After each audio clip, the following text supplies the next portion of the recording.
Gorkha district lies at the forefront of Nepal in terms of historical, cultural, and religious perspectives, which has a unique makeup that makes it valuable from the tourism viewpoint. The district touches the hilly as well as the Himalayan region of the country and is a center of cultural and social diversity. The district has been divided into Upper Manaslu and Lower Manaslu from a tourism perspective and boasts various attractions including the Soom Valley and Larke region in the Upper Manaslu region and Gorkha Manakamana Temple in Lower Manaslu region. The Dharche Manaslu Tourism Development Committee has been active in the Lower Manaslu region. खास यो धार्चे मनसलु पर्यटन विकास समिति विस्तार गरेको चाहिँ 2065 साल साउन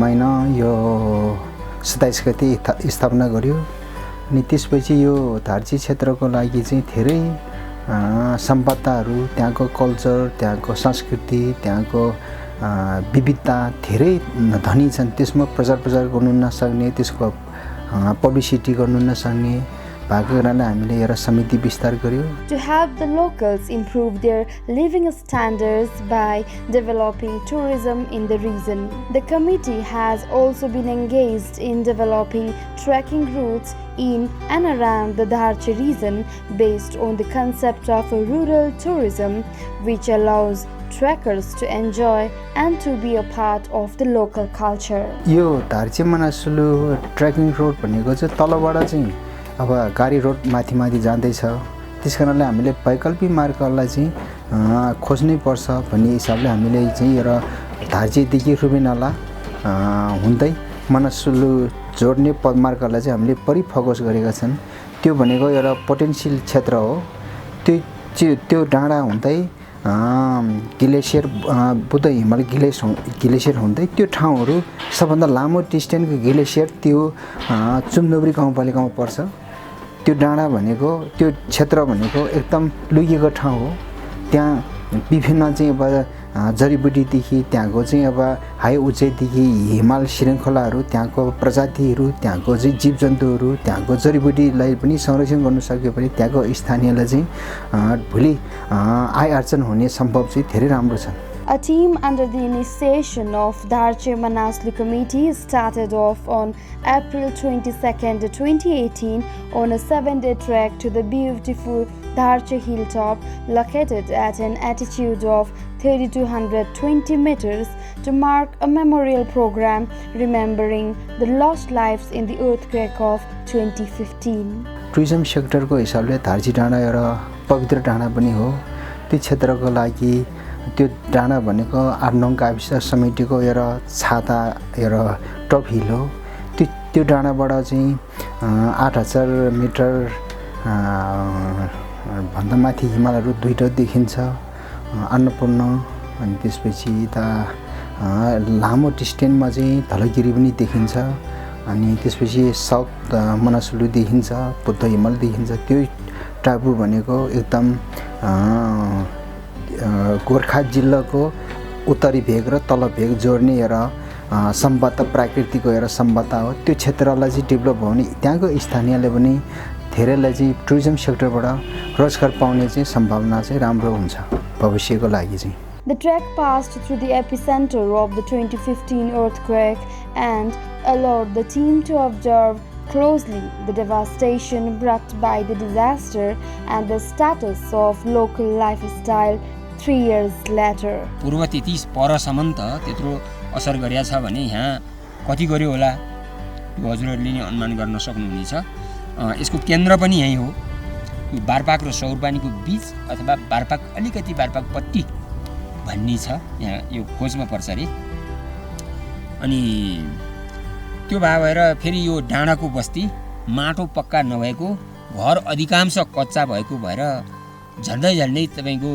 95% को घर भत्किएको अवस्था घर भत्किसकेपछि भयभरको सम्पत्ति त्यही घरमा हुन्थ्यो ती पुरिएको भत्किएको मान्छे कति मरे 400-500 मान्छे मर्नु एकै ठाउँमा एउटै चरणमा कति गाई भैँसी यो तपाईको पहिरो यो यो ठुलो पहिरो भइरहेछ त्यहाँ चाहिँ एउटा कोटै 230 मिटर होचो हुनु, एउटै डाँडो 230 मिटर होचो हुनु भनेको त ल सम्झनुहोस् त कति, अब त्यहाँ कति गोठालाहरू त्यो गाईबस्तुहरू धेरै एकै ठाउँमा त्यस्तो भएको छ। अब अन्तको गाईबस्तुको पुरै लागत चाहिँ मैले अहिले दिन सकिनँ। The Dharche Manaslu Tourism Development Committee members started off from Kathmandu and reached Gorkha Bazar. The next day, the team enlarged, including committee members, journalists, helpers, and a local community leader. A press meet was also conducted in Gorkha, which was attended by the Infrastructure Minister of Gandaki State, Ram Saran Basnet. पर्यटनलाई आवश्यक पर्ने पूर्वाधारहरूको विकास गर्नतिर हामी सबै चाहिँ लाग्न जरुरी छ। ट्रेकिङ एजेन्सीहरू अर्थात् हामीले पदमार्ग बनाउने कुरा, वासस्थान, होटलहरू, रेस्टुरेन्टहरू, खानेकुराहरू, सरसफाइका लागि ध्यान दिने कुराहरूदेखि यावत पर्यटकसँग चाहिँ सम्बन्धित कुराहरूको चाहिँ विस्तार गर्दै हामी चाहिँ अगाडि बढ्न जरुरत छ। र सिङ्गो प्रदेश नम्बर 4 को कुरो गर्ने हो भने पोखरा मात्रै होइन, गोर्खा त्यतिकै पोटेन्सियल छ। The group started the trekking from Swanra from the third day. Along the way, the team visited Sanghu of Lamo Dhodeni and the beautiful Sita Cave. The committee members also submitted a tourism master plan to the chief of the local village development committee. पर्यटन क्षेत्रमा पनि काफी हदसम्म बजेटहरू पुगेको छ भनेको छ। विशेष त यही सीता गुफाको अब प्रवर्धनको निम्ति केही समय अगाडि यहाँ ठुलो मेला लाग्यो त्यो गाउँपालिकाको आयोजनामा। सीता गुफा मेलाको रूपमा चाहिँ ठुलो भलिबल प्रतियोगिता भयो, धेरै शानदार कार्यक्रम सम्पन्न भयो। त्यस्तै यसको चाहिँ भौतिक पूर्वाधारको निम्ति भनेर हामीले 5 लाख रुपियाँ छुट्याएका छौँ र यो वर्ष खानेपानी र शौचालयको व्यवस्था गरिनेछ। र यो कमसे कम एउटा चाहिँ वरिपरिका मान्छेहरूको निम्ति चाहिँ एउटा पिकनिक स्पटको रूपमा विकास गर्नको निम्ति कति सकिन्छ त्यसको निम्ति हामीले सोच त्यतातिर छ दीर्घकालीन रूपमा। र हामी पर्यटन बोर्ड मार्फत होइन, पर्यटन विभाग मार्फत र यहाँहरू जस्तै यो चाहिँ अब स्थानीय अब सामाजिक अभियन्ताहरू चाहिँ पर्यटन सम्बन्धी सुचारू चासो राख्ने महानुभावहरू मार्फत विभिन्न माध्यमबाट चाहिँ यसको प्रवर्धन गरेर यसलाई राष्ट्रिय अन्तर्राष्ट्रिय यसको चाहिँ चिनारीहरूलाई विकास गरेर हामी यसको आकर्षण बढाउन चाहन्छौँ र यसको प्राकृतिक सौन्दर्यतालाई चाहिँ बेच्न चाहन्छौँ। Passing through Solikot and Rupakot, the group reached the Totneri homestay at Swanra, where they were welcomed with pleasing hospitality as well as cultural programs from the local.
The next morning, the team members began trekking uphill.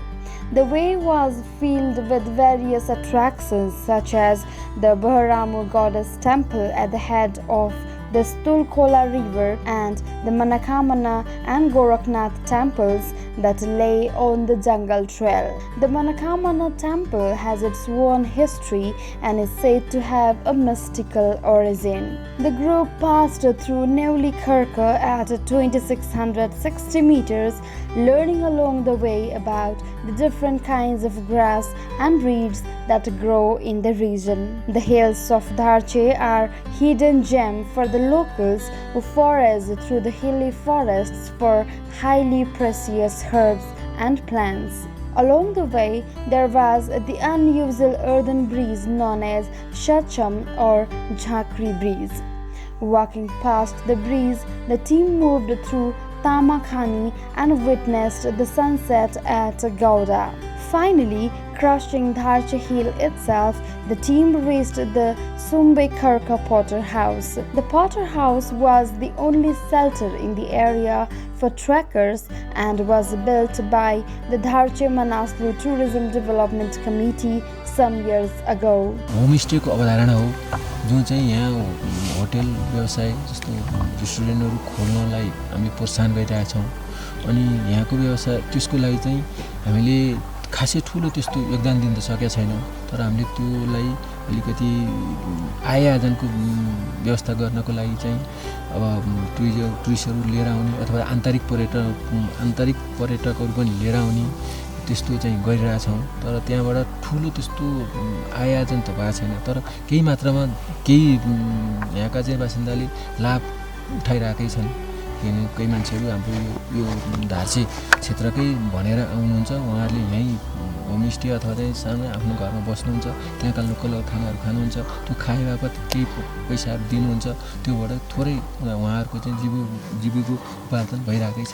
The next day, the group set off early in the morning towards the Dharche hilltop, the major destination of the trek.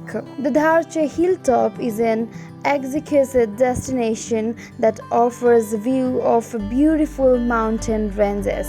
The location also holds a special significance in local culture where it is known as the Angry Mountain with superstitious beliefs attached to it. A third earthquake memorial program was held while getting into the top of the hill to mark the anniversary of 2015 earthquake. After visiting the Dharche hilltop, the group moved towards Laprak to visit the site of new settlement for quake-displaced families being constructed by NRNs. The group also participated in the inauguration program for the construction of a tourism memorial park at Laprak, which is being built in memory of the lost lives in the disaster. That night, the group stayed at a local lodge in Gumda village. The next day, the group visited the site of the historical Virkot fort, which was completely destroyed in the earthquake. Accompanied by a number of local representatives from Gumda, the team visited the site, which has been buried under the landslides. The fort had demolished in the landslide, leaving only a rocky remains on a precarious hilltop. Then there began the descent from the hills. पछिल्लो 6 सालकै आर्थिक वर्षमा त्यो track खोल्दैछु त्यसपछि यहाँबाट आएर यसलाई फेरि बुलेटबाट ट्र्याकलाई निर्माण गरेर खोलेर यसलाई छिटै नै एउटा पर्यटकहरूलाई भित्राउने हिसाबले एउटा संरक्षण गर्ने हिसाबले यसलाई चाहिँ विकास गर्न लागिरहेको छु. म फेरि अब पूर्व जनप्रतिनिधि हैसियतले सबैसँग अब सरसराह गरेर यो मेरो सहयोग हुनेछ. यसले अलि भूकम्पीय अब पर्यटक केन्द्र बनाउनु पर्छ भन्ने जोड हो.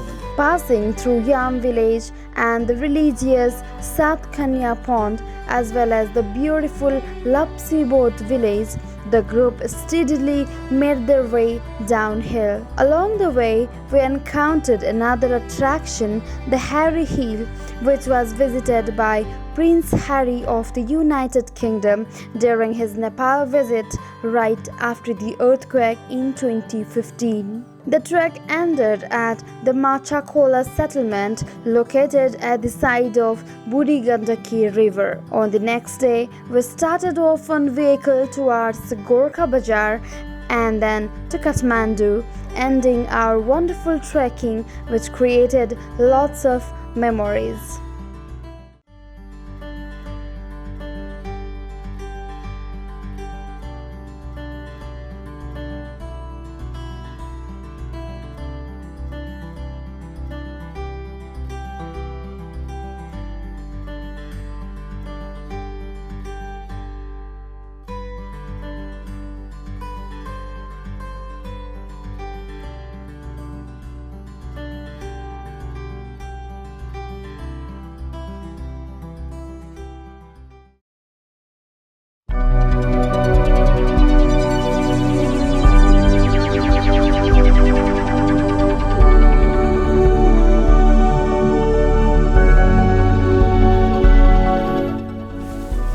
Nepal Tourism TV. Please like, share and subscribe to stay updated on tourism news in Nepal.